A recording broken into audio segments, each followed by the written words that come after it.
Hi, I'm Kelly. I'm 35 years old and love to keep things neat and organized. I work as an auditor at a big company.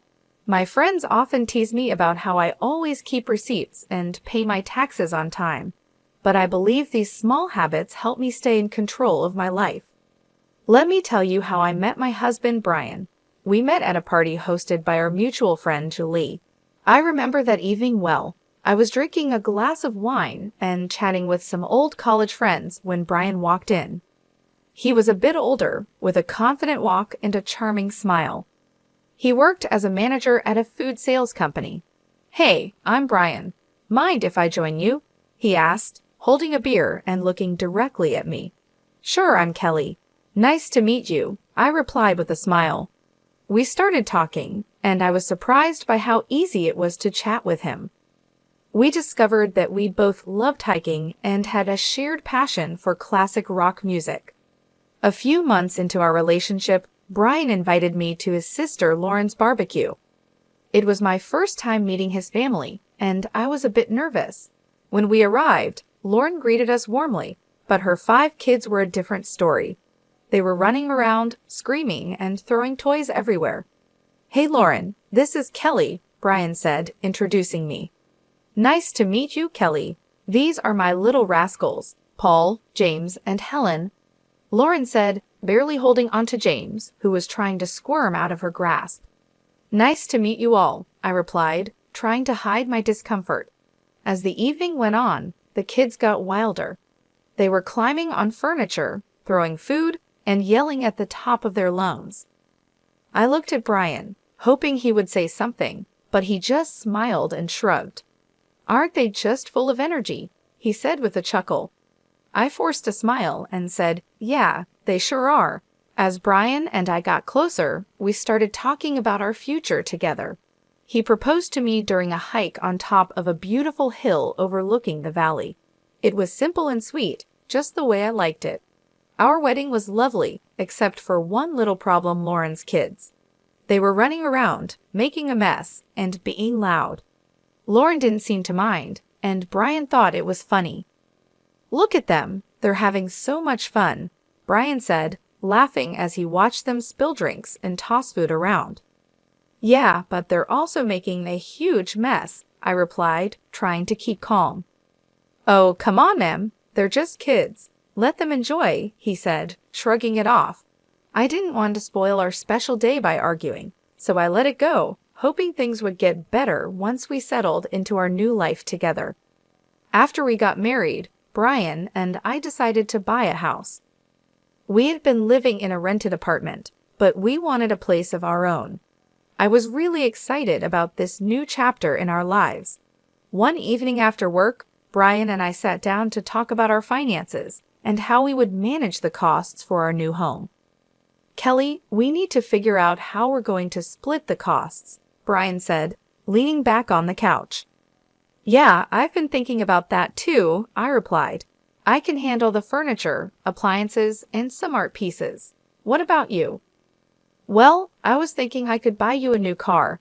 I know your old one is giving you trouble," Brian suggested. I was surprised and happy. "Really? That would be amazing. My car is practically falling apart." "Yeah, I've seen it struggle. It's time you had something reliable," he said with a smile. We started house hunting right away. After a few weeks of looking, we found a beautiful house that we both loved. It was a bit expensive, but we decided it was worth it. Moving in was a busy process, but I was excited about decorating our new home. I spent a lot of time picking out furniture and appliances, making sure everything was nice and stylish. One Sunday, Brian surprised me with a new car.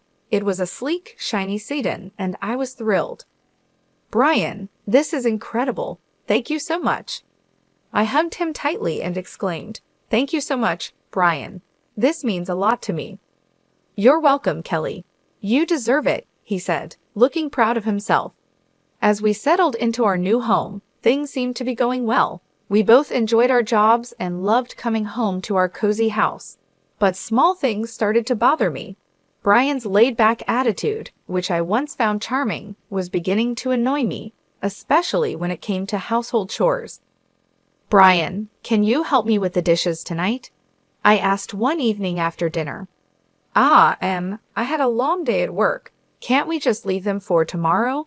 He replied, looking at me with pleading eyes. Brian, we can't keep putting things off. I'm tired too, but we need to keep this place clean, I insisted. Fine, I'll do it, he said with a heavy sigh as he got up from the couch. A few months into our marriage, I started worrying because I couldn't get pregnant. It was really stressing me out. I went to the doctor, and he told me to be patient, that it would happen when the time was right. Still, it was hard not to worry about it. Meanwhile, Brian's sister, Lauren, with her 5 kids, was visiting a lot. Lauren lived in a neighboring state, but you'd think she lived next door with how often she was around. Every time she came over, she'd unload all her problems with her husband on me. It was non-stop. During dinner, while we were trying to relax, she'd be at it, talking about her issues. Kelly, you won't believe what Richard did this time, Lauren would start, rolling her eyes. Lauren, can we talk about something else for once?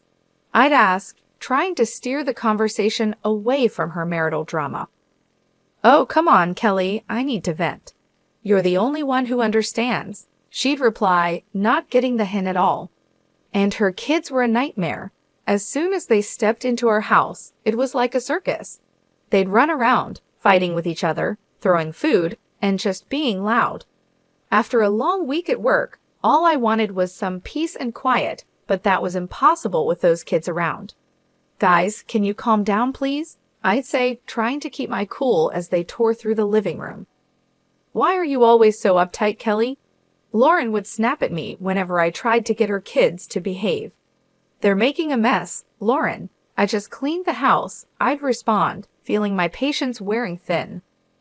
Well, maybe if you had your own kids, you'd understand. She shot back one day, her words hitting me like a punch in the gut.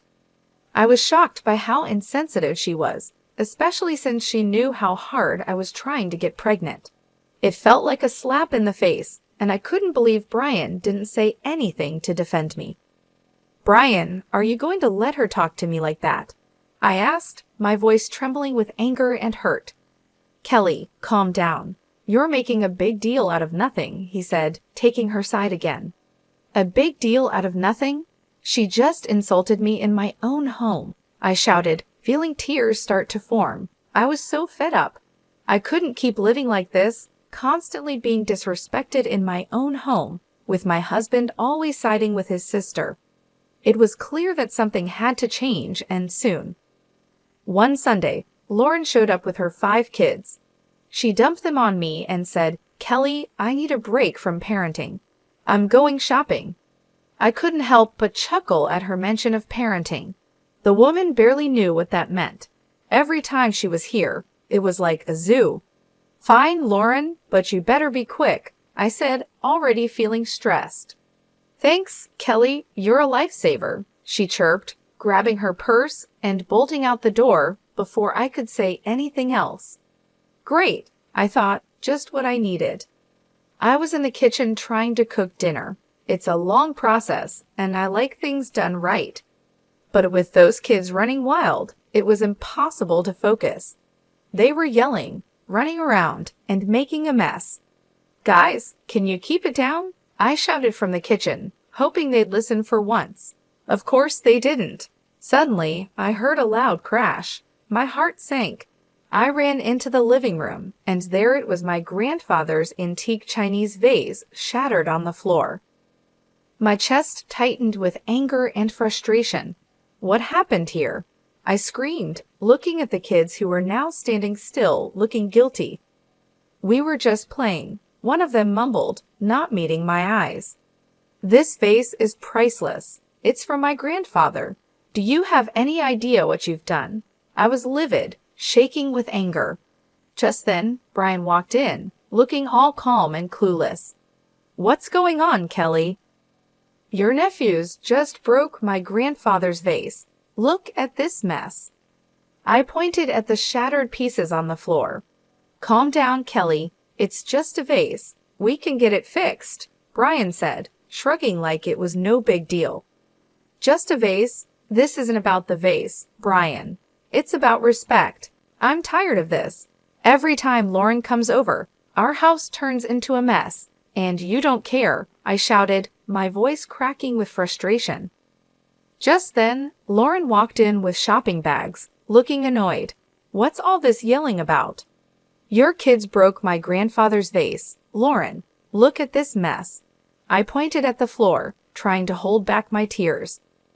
Well, maybe you should have kept a better eye on them, Kelly, she said, not even bothering to apologize. Are you kidding me? They're your kids, Lauren. I shouldn't have to watch them. I was furious, my hands shaking with anger. Brian just shook his head, looking annoyed. You're overreacting, Kelly. Just drop it. Overreacting? I've had enough of this. I'm tired of being treated like I don't matter in my own home, I screamed, the tears finally spilling over. Brian just stood there, silent and cold, while Lauren smirked like she had won something. I couldn't take it anymore.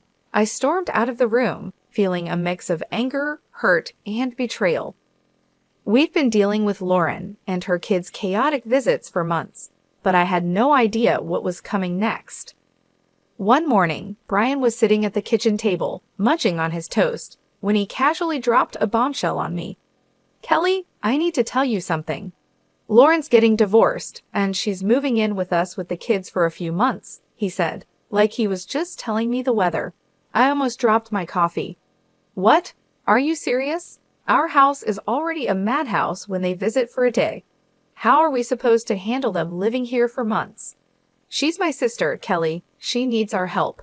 You need to be more understanding, he said, looking at me like I was the one being unreasonable. Understanding? I've been more than understanding, Brian, but this is too much. Why can't we rent a place for her nearby? I'll even pay for the first month's rent, I suggested, trying to keep my cool. No, she'll be better off here. Plus, you can help with the kids and keep things clean, he said like it was the most obvious thing in the world. I'm not a babysitter, Brian. I work too, and I need to relax when I get home. I said, my frustration boiling over. Stop being so selfish, Kelly. It's family, they need us, Brian said, his tone getting sharper. I'm not being selfish, Brian. I'm just asking for a fair solution.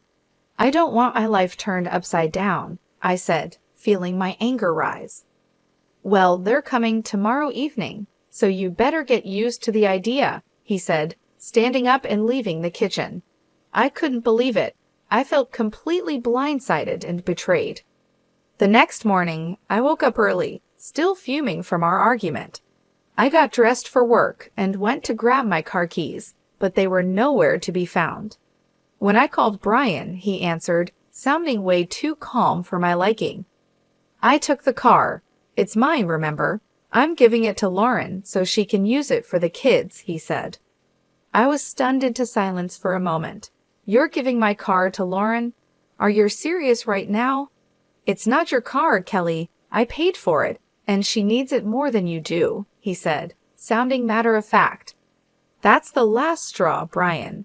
You've taken everything from me, and I'm done, I said, my voice shaking with anger. What are you talking about? Don't be dramatic, Kelly, he said, clearly not understanding. I stood there in the hallway, holding my phone, unable to believe what was happening. It felt like a nightmare I couldn't wake up from. How had things gotten so bad? I picked up the phone and called a moving company. Hi, I need a team to move some furniture and appliances today. It's urgent. The movers arrived a couple of hours later. I showed them around the house, pointing out the items to be moved. Take everything, the beds, sofas, chandeliers, even the faucets in the bathroom. The movers got to work, and soon the house started to look empty. I felt a strange sense of relief watching them carry out each piece of furniture. As the last item was loaded onto the truck, I directed them to my mom's house. Everything goes there. Thanks for the quick work, guys, I said, handing them a tip. With the house now bare, I grabbed my essentials and headed to my mom's place. A few hours later, My phone started buzzing. It was Brian calling repeatedly. I ignored the calls, feeling a mixture of anxiety and empowerment. That evening, there was a loud knock on my mom's door. I opened the door to find Brian standing there, looking furious. "What the hell, Kelly? What did you do?" he shouted as he stormed into the living room. "I took my stuff, Brian. You took the car, so I took what I bought," I said, keeping my voice calm. "This is insane. You stripped the house bare. Where are Lauren and the kids supposed to sleep?" he yelled, his face red with anger. "That's your problem, Brian. You made this mess. Now you deal with it," I replied, crossing my arms. "You're a thief, Kelly. You stole everything," he shouted, waving his arms around. "I didn't steal anything. Here are the receipts," I said, pulling out a folder and showing him the proof of purchase for all the furniture and appliances. He looked through the receipts, his anger turning to frustration. "Fine, Kelly. If this is how you want to play it, I'll file for divorce." I took a deep breath and handed him a stack of papers. "Already done. Here are the divorce papers. Sign them, and we're done." He stared at the papers, his face pale. "You're really serious about this, aren't you?" "Dead serious, Brian. I deserve better than this," I said, feeling a strange sense of calm wash over me. He took a pen from his pocket, signed the papers without another word, and handed them back to me. "Fine, Kelly. Have it your way." I watched as he turned and walked out of my mom's house, the door slamming behind him. I stood there for a moment, feeling a mix of relief and sadness. It was over, and I knew it was the right decision. That night, I sat down with my mom and talked about everything that had happened. She was supportive and agreed that I had made the right choice. "Kelly, you've been through a lot. It's time you focused on yourself and your happiness," she said, giving me a comforting hug.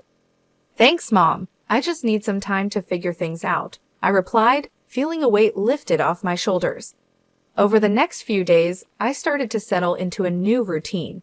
I began organizing my new space at my mom's house and planning my next steps. It was a fresh start, and for the first time in a long time, I felt hopeful about the future. I knew the road ahead wouldn't be easy, but I was ready to face it. I had taken back my life, and there was no turning back. After divorcing Brian, we sold our house and split the money. It was time to set up my own place. My mom's house was great for a while, but I needed my own space. One afternoon, I was sitting in the kitchen with my mom, looking at listings on my laptop. "Mom, I think I found a place that looks perfect. It's a small apartment downtown, close to work," I said, showing her the pictures. She looked over my shoulder and smiled. "That looks nice, Kelly. Have you called the realtor yet?" "Not yet, but I'm going to do that right now," I said, feeling a bit excited. I dialed the number and waited for the realtor to pick up. After a few rings, a friendly voice answered. "Hello, this is Larry. How can I help you?" "Hi, Larry. My name is Kelly. I'm interested in the apartment you have listed downtown. Is it still available?" I asked, crossing my fingers. "Yes, it's still available. Would you like to schedule a viewing?" he replied, sounding hopeful. "Absolutely. How about tomorrow afternoon?" I suggested, trying to sound calm. "That works for me. I'll see you at 4 p.m., Larry said before we ended the call. The next day, I headed downtown to meet Larry and check out the apartment. When I arrived, he was waiting outside the building with a friendly smile on his face. "Hi, Kelly. Nice to meet you. Let me show you around," he said, shaking my hand. The apartment was small but cozy, just what I needed. It had a nice kitchen, a spacious living room, and a small balcony with a decent view of the city. "This place is perfect, Larry." "I'll take it," I said, feeling a sense of relief. After signing the lease and getting the keys, I started planning my move. I wanted to make this new space my own, a fresh start. I spent the next few days packing up my things at my mom's house and arranging for movers to help me with the big stuff. On moving day, my mom and a couple of close friends came over to help. As we loaded the last box into the moving truck, I felt a mix of excitement and nervousness about this new chapter in my life. Kelly, this is going to be great for you. A fresh start is just what you need, my mom said, giving me a reassuring hug. Thanks, Mom. I'm really looking forward to it, I replied, smiling. We drove to my new apartment, and with everyone's help, we had everything unloaded and set up in no time. As I looked around my new space, I felt a sense of accomplishment and excitement for what lay ahead. I looked around my new place and felt a sense of pride and peace. It was the start of a new chapter, and I was ready for it. That evening, I invited my mom and friends to stay for dinner to celebrate the move. We ordered pizza and sat on the floor, surrounded by boxes and laughter. Cheers to Kelly and her new place, my friend Julie said, raising her glass of soda. Thanks, guys. I really appreciate all your help and support, I said, feeling grateful. As the night went on, we talked and laughed, and for the first time in a long time, I felt truly happy and free. After the party, as I sat on my balcony looking out at the city lights, I thought about everything I had been through and how far I had come. I was proud of myself for taking control of my life and making the changes I needed. I heard from some mutual friends that Brian used his share of the money to buy a small apartment. Now he's living there with Lauren and her 5 kids. Brian's working 2 jobs to keep up with the bills while Lauren still isn't working. They're fighting all the time. One day, out of the blue, Brian called me. I was surprised to see his name pop up on my phone, but I decided to answer, curious about what he had to say. Hello, Brian. What's up? I answered, trying to keep my voice neutral. Kelly, please just hear me out, he started, sounding desperate. I know I messed up. I'm so sorry for everything. I didn't realize how hard it was for you with Lauren's kids. I couldn't help but laugh a little. Really, Brian? You're realizing this now, after all this time? Yeah, I know it's late, but I'm serious. I've been thinking a lot, and I miss you. I miss us. Can we start over? I'm ready to move into your apartment and make things right, he said, his voice almost pleading. I chuckled, shaking my head in disbelief. Brian, you've got to be kidding me. You think you can just waltz back into my life like nothing happened? Kelly, I'm serious. I'll do whatever it takes. I'll even take on more work to make it up to you, he said, sounding more desperate. Brian, I've moved on. I'm happy now. I'm not looking to go back to that mess, I replied firmly. Come on, Kelly. We can make it work this time. I've changed, he insisted. I sighed, feeling a mix of pity and frustration. Brian, it's over. You need to focus on your life and your family. I'm not interested in going back to that chaos, I said, trying to stay calm but firm. Kelly, please, I'm begging you, Brian said, his voice breaking with desperation.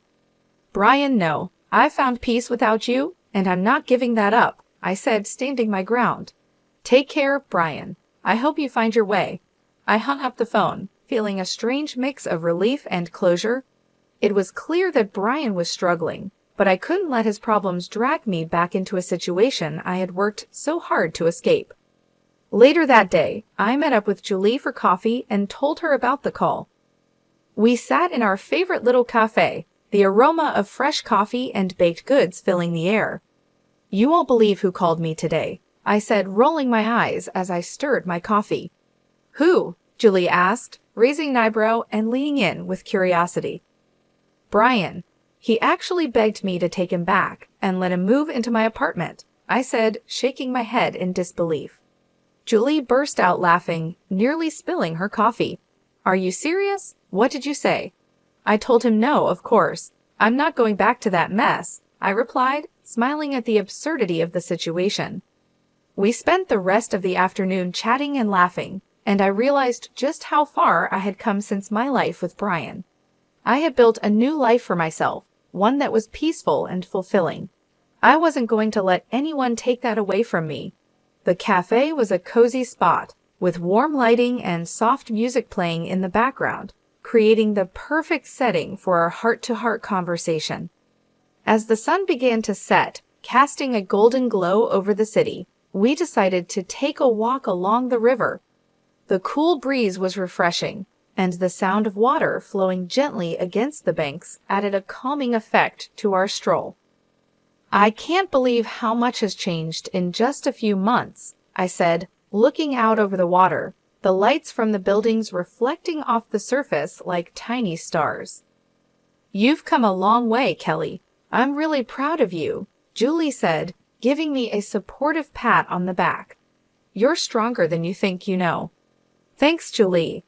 I feel like I've finally closed that chapter of my life," I said, a sense of relief washing over me as we continued to walk. "I'm ready to move forward with confidence and joy." The next few days were busy but fulfilling. I started to settle into a new routine and began organizing my new space at my mom's house. It felt good to have my own place again, even if it was temporary. My mom's house was warm and welcoming, and she was incredibly supportive during this transition period. I spent a lot of time decorating my room, making it feel like my own little sanctuary. I put up some of my favorite artwork, arranged my books on the shelves, and set up a cozy reading nook by the window.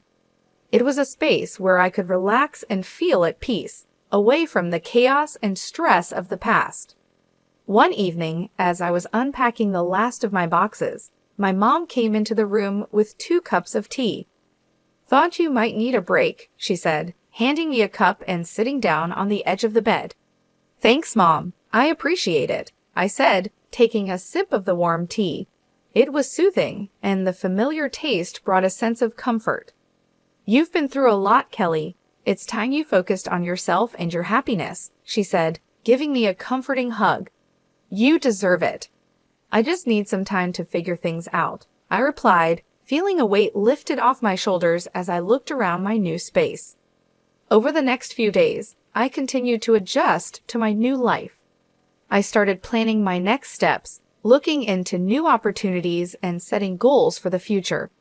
It felt like a fresh start, and for the first time in a long time, I was genuinely excited about what lay ahead. One afternoon, I decided to go for a walk in the nearby park. The weather was perfect, with a gentle breeze and clear blue skies. As I walked along the tree-lined paths, I thought about all the changes I had made and how far I had come.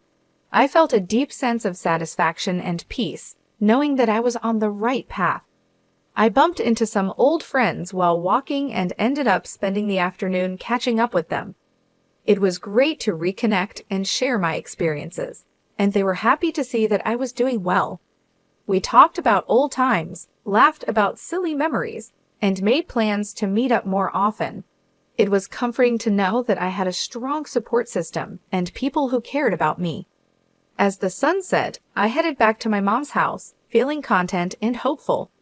I knew the road ahead wouldn't always be easy, but I was ready to face it with courage and determination. I had taken back control of my life, and I wasn't going to let anyone or anything disrupt my newfound peace and happiness.